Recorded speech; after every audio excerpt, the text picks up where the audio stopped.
अस्सलाम वालेकुम। Tumour cells की एबनॉर्मल ग्रोथ और डेवलपमेंट को कहते हैं, और अगर ट्यूमर की डेवलपमेंट हमारे ब्रेन में हो तो उसे ब्रेन ट्यूमर कहा जाता है। ब्रेन एक बॉडी ऑर्गन है जो हमारे हेड या स्कल की प्रोटेक्टिव कोटिंग में पैक्ड होता है।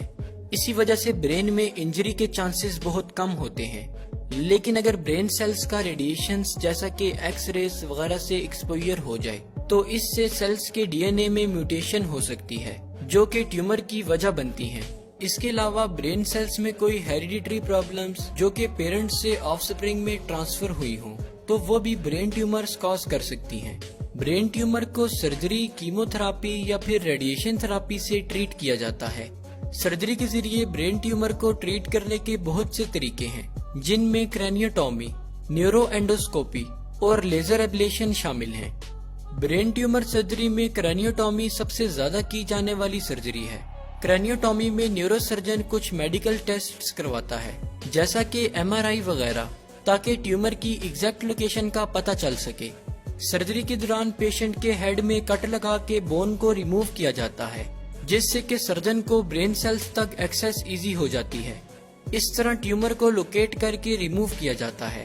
आजकल क्रैनियोटॉमी के दौरान ट्यूबुलर रिट्रैक्टर सिस्टम भी इस्तेमाल किया जाता है। ये सिस्टम व्हाइट मैटर में मूव करता है और ब्रेन टिश्यूज को बिना डैमेज किए साइड पर करता है, जिससे ट्यूमर तक एक्सेस आसान हो जाती है और उसे रिमूव कर लिया जाता है। क्रैनियोटॉमी ब्रेन ट्यूमर या ब्लड क्लॉट्स को रिमूव करने और स्कल फ्रैक्चर को ट्रीट करने के लिए परफॉर्म की जाती है।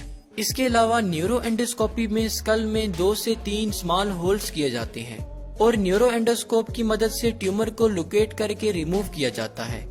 कुछ ट्यूमर्स जैसा कि पिट्यूटरी ट्यूमर्स या पीनियल ट्यूमर्स में स्कल से ट्यूमर्स को एक्सेस करना मुश्किल होता है, इसलिए ऐसे ट्यूमर्स में नाक या मुंह के रास्ते न्यूरोएंडोस्कोपी की जाती है। इनके अलावा लेजर एब्लेशन से भी ब्रेन ट्यूमर्स को ट्रीट किया जाता है। लेजर एब्लेशन एक ऐसा प्रोसीजर है जिसमें थिन लेजर प्रोब ब्रेन में डाली जाती है, जो कि लाइट और हीट के इस्तेमाल से ट्यूमर को लोकेट करके खत्म कर देती है।